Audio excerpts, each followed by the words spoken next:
Yang masih tidak mampu bayar di beberapa pinjol ini di tahun 2025 akan lunas secara otomatis dengan beberapa cara yang ingin saya kasih tahu dan ingin saya buktikan buat teman-teman semuanya.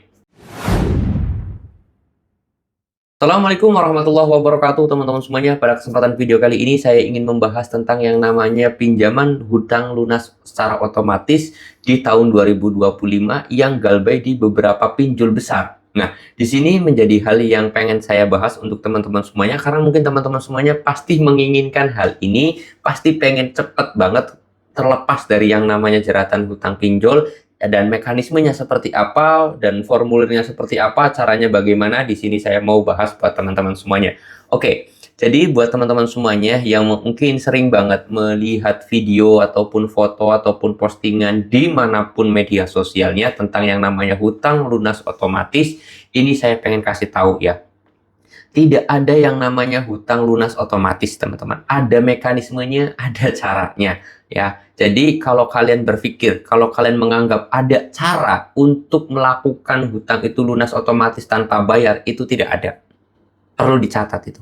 Kalian jangan mudah tergiur terhadap postingan dimanapun media sosialnya yang namanya hutang lunas otomatis. Tidak ada. Kalian tidak perlu lagi mencari cara untuk hutang itu biar bisa lunas secara otomatis. Itu tidak ada, teman-teman ya. Jadi yang perlu kalian tanamkan dan perlu kalian tancapkan dalam pikiran itu adalah gimana masalah pola pikir dan juga mental kalian saja.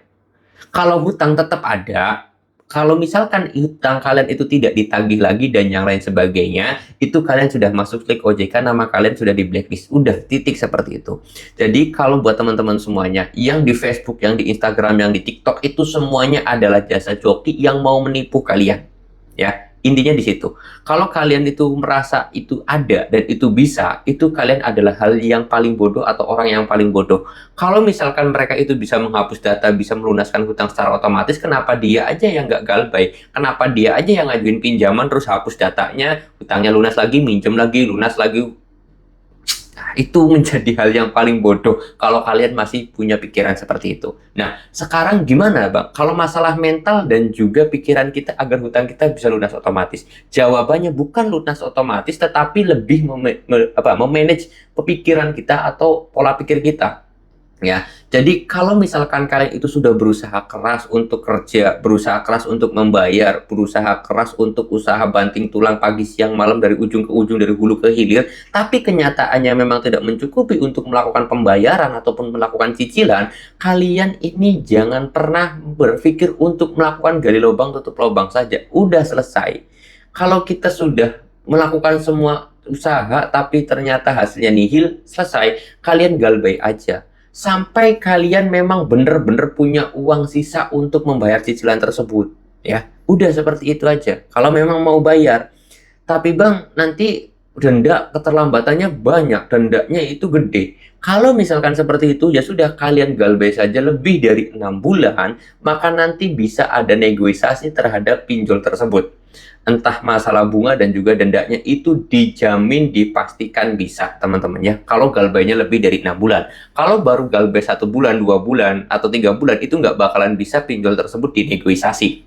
Jadi ketika prosesnya sudah lama kita galbay pinjol itu akan berpikir, daripada saya nggak dapat sama sekali uang dari nasabah tersebut, ya sudahlah, nasabah tersebut diturunin aja bunganya atau dendanya diturunin aja. Atau bahkan bisa saja kita disuruh bayar pokoknya aja, yang penting pinjol itu ya dapat duit, daripada uangnya nanti hilang kan sama nasabah tersebut, ya sudah bayar pokoknya aja, nggak jadi masalah, yang penting saya bisa dapetin uang saya kembali. Itu pikiran pinjol, daripada sudah hilang pinjolnya, seperti itu ya. Nah, masalah kalau kalian bener-bener galbay selamanya, ya kalian itu namanya masuk slik OJK aja dan di blacklist aja. Tidak ada ketika namanya kalian itu sudah di blacklist, kalian kena ancaman, kena teror, kena intimidasi, bakal dipenjara, bakal digebukin, aset kalian disita, itu tidak akan ada. Karena jenis pinjol itu merupakan KTA, teman-teman. Kredit tanpa agunan. Itu semua pinjol itu KTA, kredit tanpa agunan.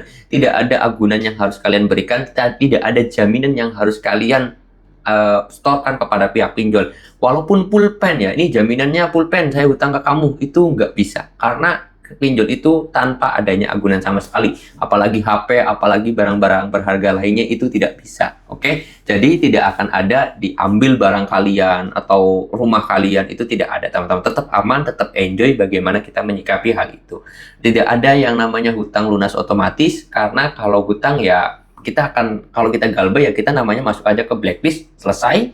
Terus kalau kita mau bayar pun itu sebenarnya bisa dinegosiasikan terhadap bunga dan juga dendanya, bahkan bisa terjadi pokoknya aja, seperti itu ya. Ya memang sih harapan kita dan tujuan kita ya pengen sebenarnya lepas dari yang namanya pinjol, ekonomi kita baik, bisa beli rumah cash, beli mobil cash gitu kan. Itu harapan dan keinginan kita ya. Mudah-mudahan aja di tahun 2025 rezeki kita dimudahkan, segala urusannya dimudahkan, rezekinya dilimpahkan, rezekinya dilancarkan oleh sang pemberi rezeki itu sendiri. Dan untuk mendapatkan hal itu semuanya, tentunya kita harus dekat juga kepada sang pemberi rezeki. Ya, kita percuma aja dong ya, kita sibuk mencari rezeki, tapi kita lupa terhadap sang pemberi. Itu kan adalah hal yang aneh. Itu yang harus kalian takutin dan harus kalian waspadai ketika sedang mencari rezeki, tapi lupa terhadap sang pemberi rezeki. Mungkin itu aja teman-teman video yang dapat saya sampaikan. Mudah-mudahan video ini bermanfaat, dan kalau ada kata-kata yang kurang berkenan atau kata-kata yang tidak enak di hati, saya mohon maaf yang sebesar-besarnya. Saya mau tutup dulu video ini dengan kata Assalamualaikum warahmatullahi wabarakatuh.